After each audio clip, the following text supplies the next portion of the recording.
I'm Grant Walker. Welcome to Heads Up for Tuesday the 12th of May. I'll be back with Last Call for you today at 4. To ACC. The government is proposing to cut $500 million in ACC levies over the next 2 years. ACC Minister Nikki Kaye announced yesterday that this year's budget will signal ACC will be in the position to cut levies by approximately $375 million in 2016-17 and $120 million 17-18. The cuts are intended to be spread across the vehicle, workers and earners accounts.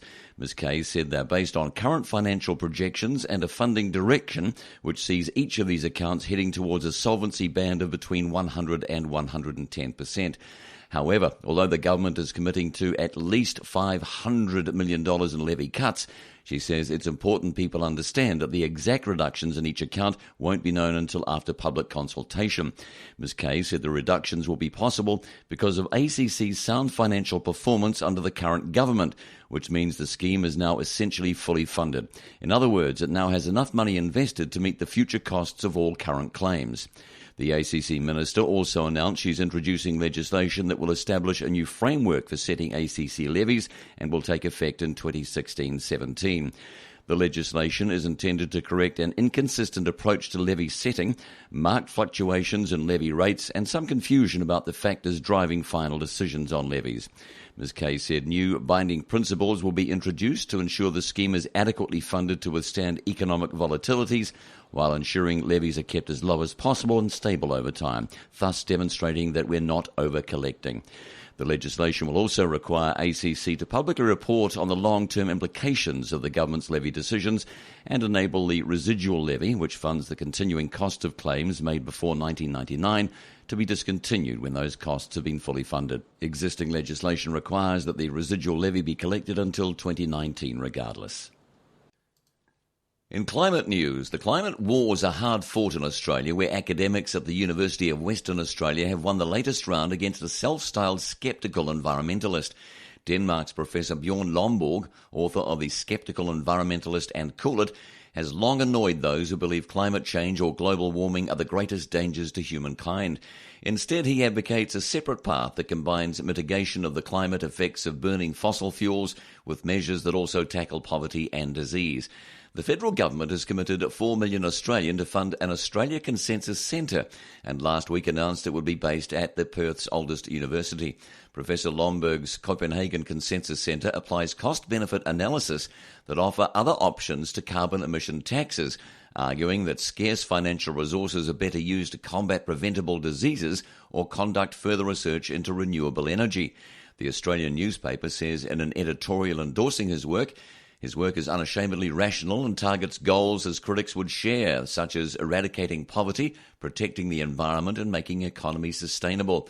However, this wasn't to the liking of the staff and students at the UWA, who applied pressure enough to convince the university to renege on the deal.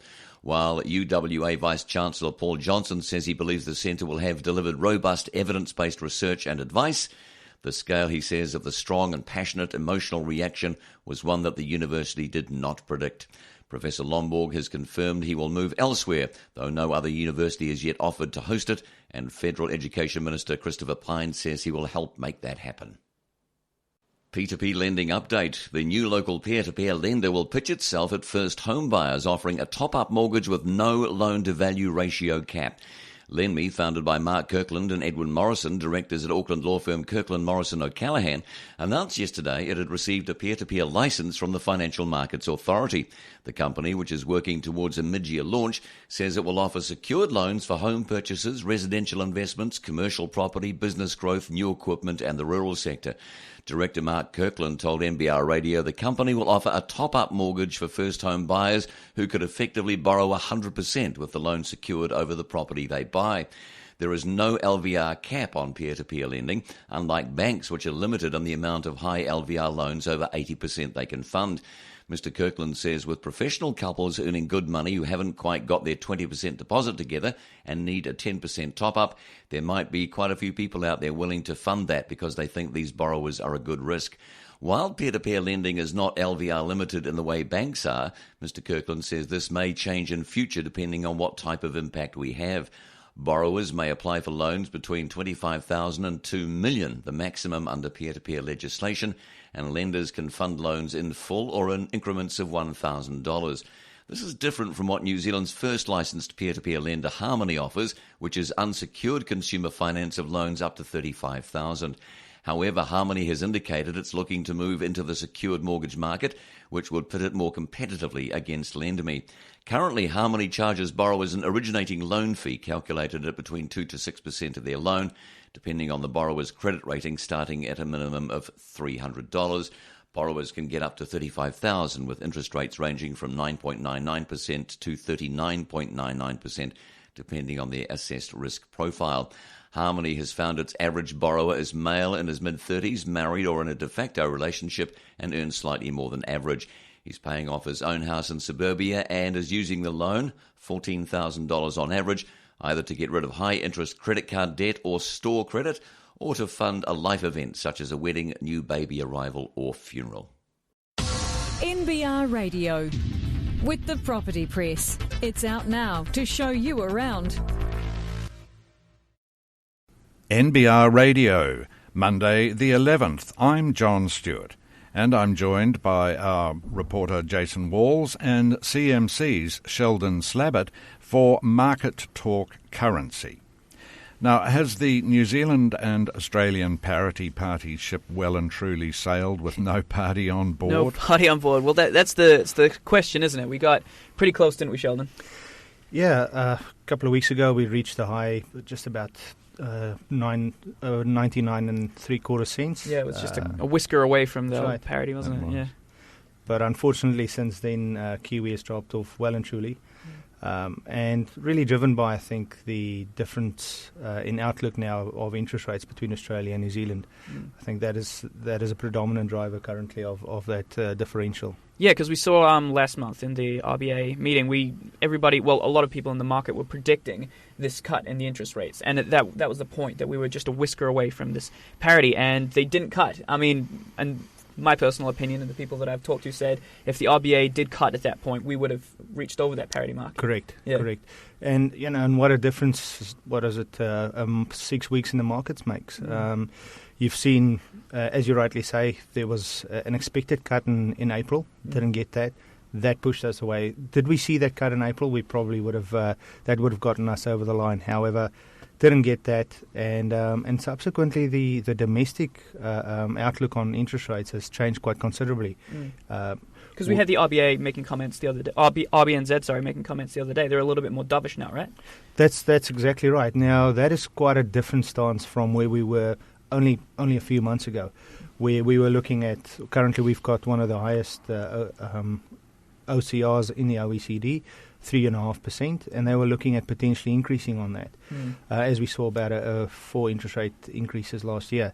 Subsequently, they moved from a hiking bias to a neutral one, and really within the last few weeks to a much more dovish stance, where the ANZ released a report this morning where they're saying or forecasting for a 0.5% cut in interest rates within the next 2 months. Yeah, and that's insane to think about how quickly it's all turned around. I mean, I wrote a story a couple of weeks ago where I canvassed some economists from across New Zealand, and pretty much every single one of them said, "No, not this year.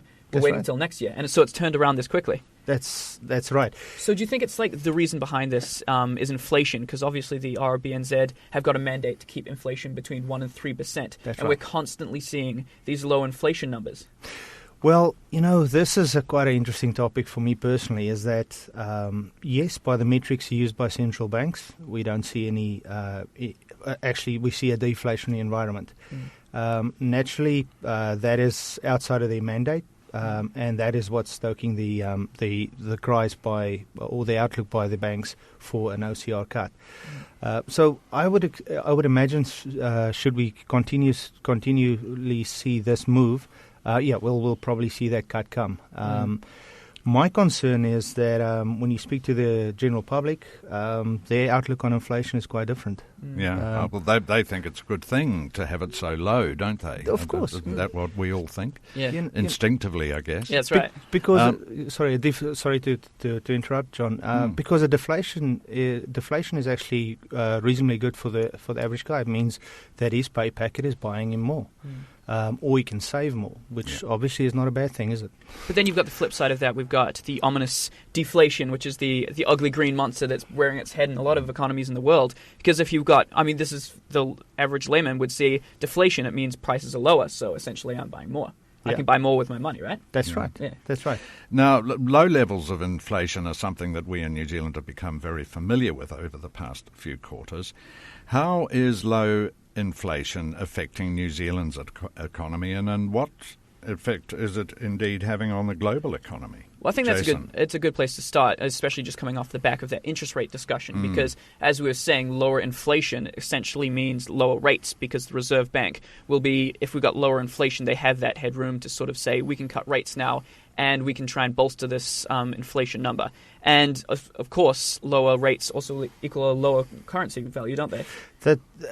Exactly right. So, it all ties in. I think, you see central banks around the world, overly concerned about deflation, then subsequently cutting interest rates and devaluing their currency. And that's what we see the well-publicized currency war is all about. Competitive devaluation to try and get a competitive edge in the market, which, I think, has a short-term benefit, but I think the longer-term consequences or unintended consequences is something they need to consider. Is not just what that policy can deliver over the next quarter, over the next 6 months, but it is, how does that sort of affect you year out, 1 to 2 years out. I think that's right, they need to consider that. Central banks around the world, their mandate isn't inflation now, it's an inflation target within the next 6 months to a year. And so that's, one of the things about this whole global lower inflation levels is that nobody could have really predicted things like lower oil prices and energy prices. And so it's really hard for central banks to say this is where we're going to be in 6 months' time, because essentially they don't know, do they? It's quite good that you bring up the oil prices. Now, again, talking about unintended consequences, the overall accepted idea was that with lower oil prices, with the consumer having a bit more money in his pocket, that's going to fuel consumer spending, right? However, what we've really seen is that the consumers have actually elected to pay off more debt. So the consumer spending numbers over the last few months in the US, for instance, has actually been lower. So in the US, for instance, they have a consumer conundrum. Consumer confidence is apparently high, but they're not spending. So they're just putting it into debt. They're actually paying off debt. So they're not. Or they're putting it aside for a rainy day. That's right. This could be, because there've been a lot of fingers burnt. And here's the other flip side of lower interest rates, and is what we are also seeing is that because the metrics used by central banks, you see a lower CPI figure. Most wage negotiations are tied to CPI. Yeah. Therefore, we're also seeing low wage growth. The lower wage growth obviously is flowing back into consumer confidence because, on par, the average American, again using America as an example, their real wages is actually lower than it was pre-GFC. So no wonder then that they're electing to use the lower oil prices to pay off some debt to bubble some certainty in for themselves. Yeah. I'm glad you brought that up, actually, because my story this week for NBR Print, so just a quick plug here for NBR Print, go out and buy it. It's about low wage inflation within New Zealand and how we've got an economy that, all factors considered, is actually doing quite well and ahead of the trend in a lot of economies worldwide. That's right. But we're still seeing this very low wage growth. And I mean, what we're seeing is the people that I've talked to and what I'm writing about is that we've got the exact reason like that, inflation and net migration as well. But buy the print copy. Good salesman. I'm sure our salespeople would like that. Perhaps wages or wage increases shouldn't be tied to CPI, but rather money supply, just as a thought. Ooh. Right. Yeah, it's for another Well, week. we'd better wrap it up there, gentlemen. But Jason Walls and Sheldon Slabbert, thanks very much. Yeah, no Thanks, John. NBR Radio. With Clooney Restaurant, an unparalleled private dining room choice. NBR Radio. In earnings news, Diligent Board Member Services, the NZX-listed governance software firm, reaffirmed its full-year guidance of up to 19% sales growth after first-quarter earnings increased 14%. The New York-based company said in a statement adjusted earnings before tax, depreciation and amortization increased to US $7.73 million in the 3 months ended March 31st from US $6.4 million a year earlier. Sales rose 19% to $19.1 million US, while net income climbed 59% to US $3.1 million. Diligent expects full-year sales to be between US $97 and $99 million as it attracts customers to its board book service and launches a new product. Brian Stafford, Chief Executive, said Diligent delivered another solid quarter with revenue coming in above guidance range. More importantly, we continue to see strong demand in the market for our board collaboration product.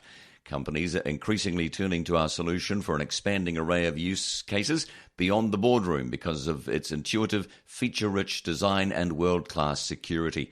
Shares of Diligent last traded at $5.70 and have gained 8.4% since the start of the year. To the FMA, the Financial Market Authority's handling of sensitive information has come under fire, albeit from a camouflaged position, with a senior professional figure saying it leaks like a sieve. Speaking on condition of anonymity, the person says there were growing concerns about the confidentiality of some FMA work.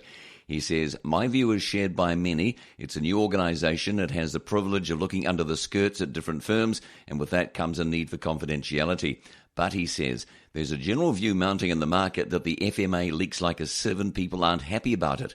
Citing several occasions when confidential information on FMA-related matters appeared to have spread beyond authorised people, he says, they wouldn't have picked it up from us. You know, they've picked it up from the regulator. Others, though, do not share that view. One senior legal figure says, I've had the opposite experience. He had been involved in several FMA inquiries which found no wrongdoing, but the matters could have been damaging had they become public. A spokesman for the FMA says it's not aware of any unauthorised disclosure about its investigations being made by FMA staff. He says, we have not received any complaints from the public about unauthorised disclosure of confidential information. If anyone has any concerns about information being released inappropriately, we would like them to contact us directly and we will look into this thoroughly. He says the organisation has strict policies on handling confidential information with consequences for breaching them. The FMA also has the power to issue confidentiality orders to external third parties with respect to information provided to or obtained by the FMA in the course of its functions. It is an offence to breach such an order. In business news, Auckland Pandy Family's hotel-owning CP Group has taken management of 5 of its smaller hotels in-house. The 5 hotels were previously managed by Staywell Hospitality Group. Pandy Properties have provided a platform for Sydney-based Staywell Hospitality Group into New Zealand, with 5 former Accor-managed Mercure hotels owned by CP Group coming under the Park Regis and Leisure Inn brands. Its larger hotels, including those currently under construction, will continue to be managed by third parties. The company says in a statement it plans to acquire more hotels, refurbish others, rename some and set up a new website. CP Group Hotel Operations Director Terry Ngan declined to explain the reasons for the management change, whether a contract had expired or was in dispute. He says the hotel's performance has been consistent with the strong market. He says we'll be looking at their standard branding and positioning in relation to other hotels in the market. All hotels can do better, and that is the opportunity with strong local and foreign visitor demand. Mr. Ngan says CP Group has expanded its own management resources to operate the 5 hotels. The Pandy family operates the largest group of hotels in New Zealand by number and also owns others in Fiji and the US. The family features on the NBR Rich List as worth $220 million. NBR Radio. Free to air online with business news you can use. The Australian federal government's budget is due on Tuesday night. Last year's radical privatisation and other reforms failed to produce the desired outcome, either in cutting the deficit or building political support. In his editor's insight on Monday, Neville Gibson says Prime Minister Tony Abbott and his Treasurer Joe Hockey are trying another tack. Neville, what are their chances of success? Well, they can't be any worse than what happened last year when there was really a big reform budget, but it turned into an austerity one.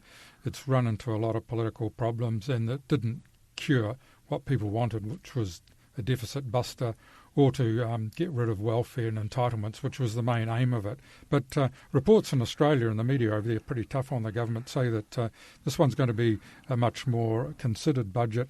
But from New Zealand point of view, I think the main interest is really in the privatisation program, because that gives us an opportunity to invest in the economy there. They're aiming to make budget cuts worth around about $1.4 billion in the way the government spends money, sell off some properties, and streamline the government. But as I say, it's going to be less emphasis on the austerity and more on trying to overcome the growth problems Australia has at the moment. Can you tell us what's actually in this privatisation program? Well, obviously speculation is the name of the game here, but there's a lot of talk about the Australian Rail Track Corporation, which is their largest carrier of iron ore, coal and other commodities. A lot of railways in Australia, most of them have been privatised in one way or another, and the National Commission on Audit last year urged that it be sold to the private sector.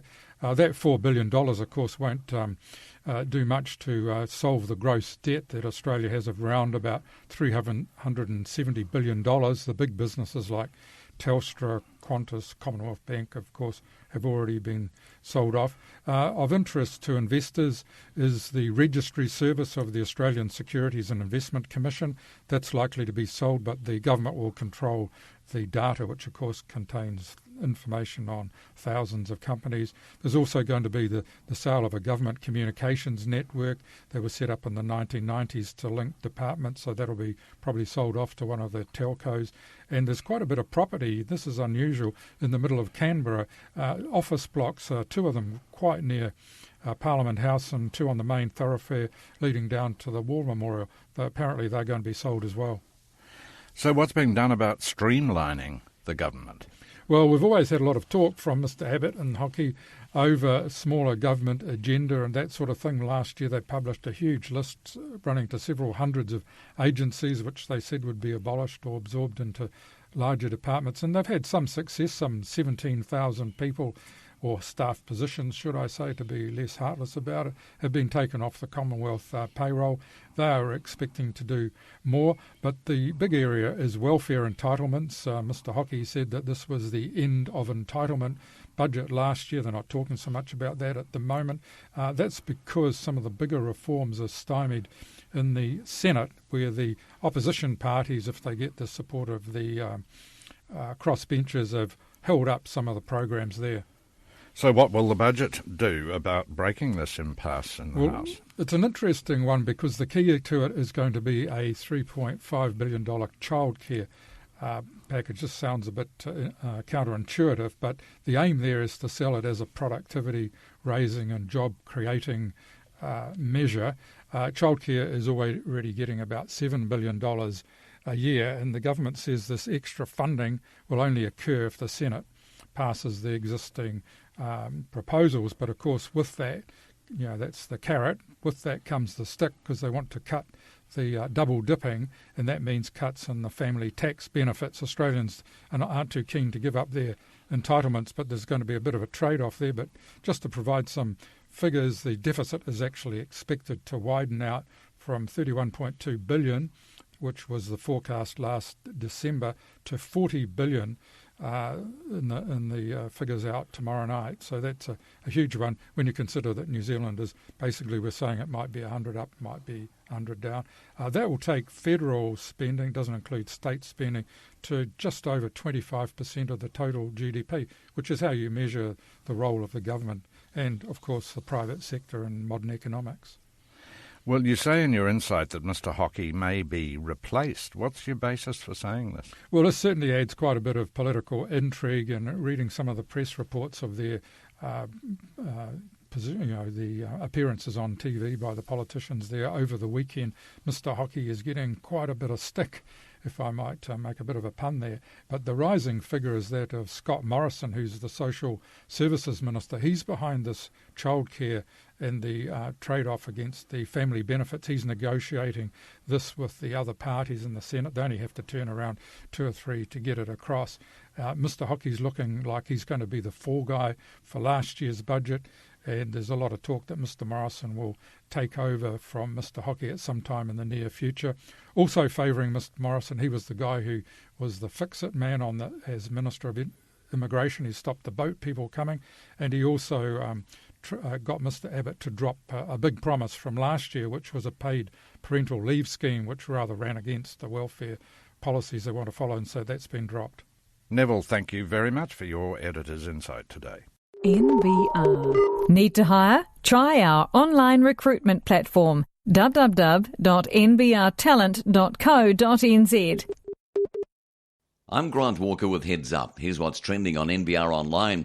A second P2P licence has been granted, and it could help to get around the LVR restrictions. Big losses from Western Insurance. The FMA is accused of leaks. Government set to make big cuts in ACC levies. And could Auckland's port be relocated? And if you're relocating or travelling today, Auckland, rain and thunderstorms, Wellington clearing, eventually. Christchurch and Dunedin, a bit wet. To find out more on our stories, log on to nbr.co.nz or stay tuned. Those stories coming up next on NBR Radio. To the ports of Auckland. Part of Auckland Council's Port Future Study will include looking at relocating all or part of the port or the port's functions within the Auckland region. Relocation is one of several options to be considered as part of the Port Future Study's draft scope, prepared by Council staff for the Auckland Development Committee meeting on Thursday. Auckland Council and Ports of Auckland came to a compromise 2 weeks ago over the 2 wharf extensions. The Ports Company is now going ahead with building the shorter wharf, but not the second until the study is finished and decisions have been made. The Council says the study will take a year, but there is widespread scepticism it can be completed in that time because of the level of technical detail required.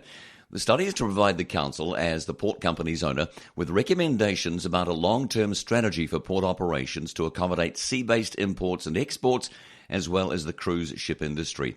Other options in the scoping report include closing the port and sending exports and imports to other ports to be freighted to Auckland, constraining the port to its current footprint, or enabling limited growth within the existing port precinct while planning for relocation elsewhere. Council staff say the study is not restricted to the port precinct, and all options need to consider how port activities can be reconfigured, as well as the wider impacts on and requirements of the waterfront and its surrounds. The report will look at the costs and benefits of the various options, such as investment needed for POAL, supporting infrastructure and reconfiguration options, the opportunity costs of land within the port and its downtown location, recreational use of the Waitemata Harbour and waterfront the waterfront as a gateway to the city.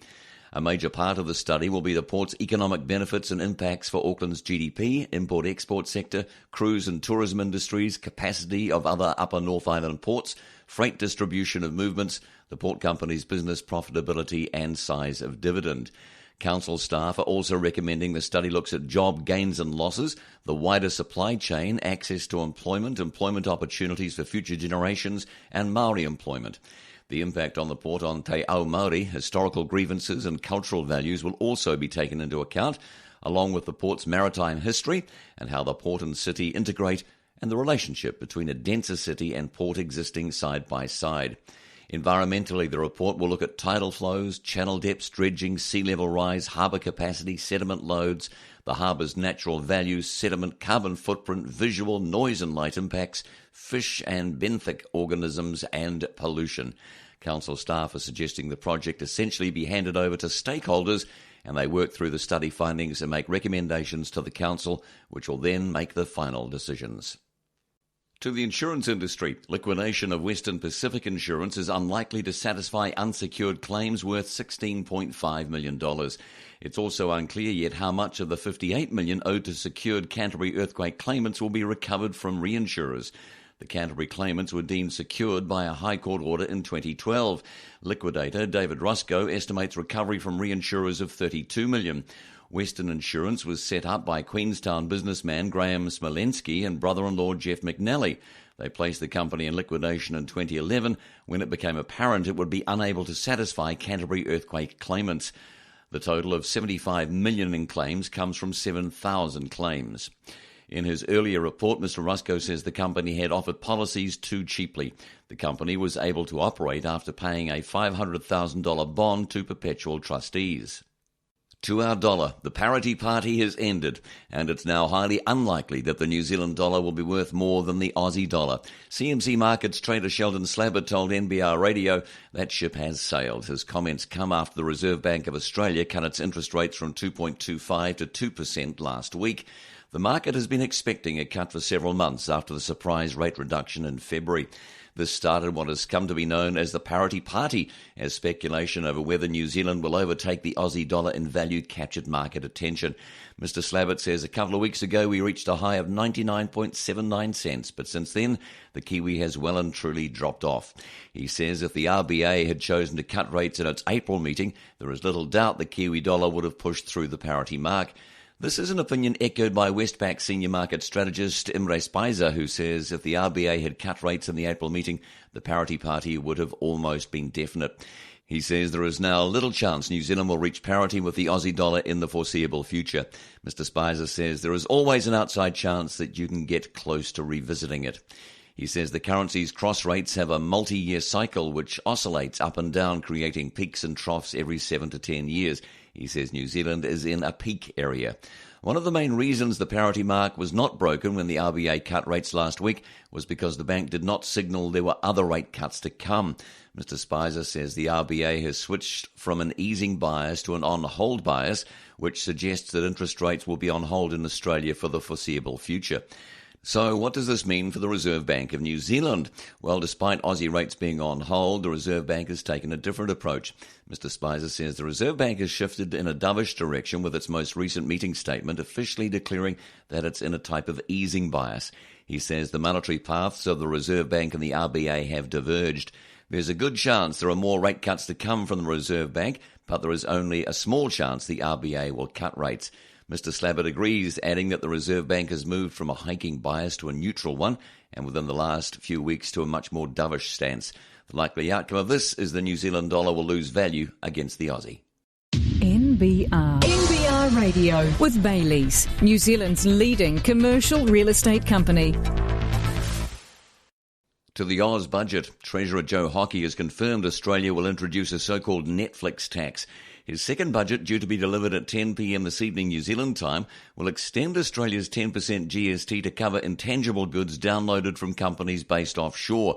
The move will make Netflix Australia 10% more expensive. Other online services such as Apple's iTunes are among those who already charge GST. Mr. Hockey expects the Netflix tax to raise $350 million Australian a year.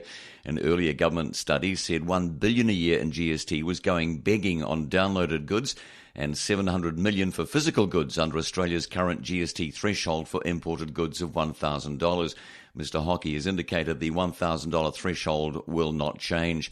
Up until now, the US-based Netflix, which is not registered in Australia and New Zealand and has no staff in either country, has not charged its Australian or New Zealand customers GST. Spark, which says Netflix has structured its business to avoid tax, will welcome the move. The Lightbox owner says all players being required to charge GST will level the playing field in the competitive video streaming market. Revenue Minister Todd McClay declined comment until final policy details were released in Mr. Hockey's budget tonight. New Zealand officials are closely watching the situation, he says. Prime Minister John Key has previously indicated New Zealand is likely to follow suit. Mr. Hockey has also confirmed his budget will crack down on 30 multinationals that shift profit out of Australia. However, the Treasurer has ruled out a blanket measure along the lines of the UK's recently introduced 25% diverted profits tax. Instead, he will bolster the anti-avoidance provisions contained in Part 4A of the Tax Act. Exactly how, he won't reveal until this evening. Neither will he name the members of the so-called Dirty 30, but pundits have regularly named the Australian divisions of Google, Apple, Microsoft and Facebook as companies that pay little or no local tax. The New Zealand government is waiting for the result of an OECD investigation into profit shifting, with an eye to ultimately taking part in a multi-country crackdown, according to Finance Minister Bill English. An OECD task force began looking at the issue in 2013. The plan is to get anti-tax avoidance measures in place by 2016 or 17. Mr Hockey says Australia's profit-shifting crackdown will happen in parallel to the OECD's. While you were sleeping, stocks on both sides of the Atlantic moved lower amid worries about Greece's financial outlook and as the price of oil slid on concerns US crude output was set to rise anew. In late trading in New York, the Dow Jones Industrial Average fell 0.35%, the S&P 500 slid 0.31%, and the Nasdaq eked out a 0.04% gain.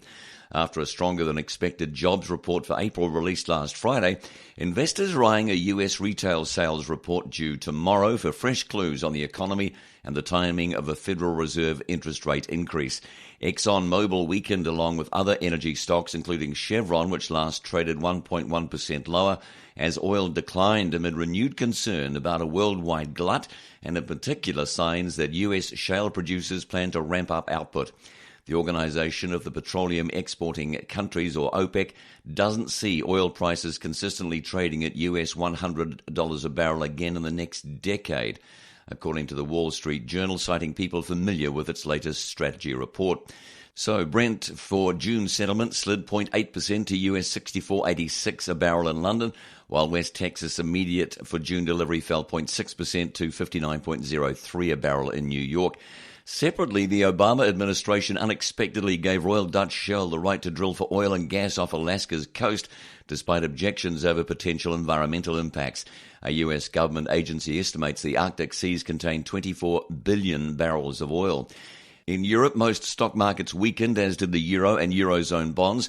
Greece's ASE index dropped 2.5%. The UK's FTSE fell 0.2%. Germany's DAX declined 0.3% and France's CAC 40 index fell 1.2%. Even so, the Stoxx Europe 600 index finished the session with a 0.3% increase from the previous close. While Greece made a €750 million payment to the IMF ahead of Tuesday's deadline, the country's financial outlook remains as clouded as ever, and there remains concerns that it may run out of money to pay its most basic bills within weeks. NBR Radio with Hotel de Brett, your home away from home, but with better service. NBR Radio.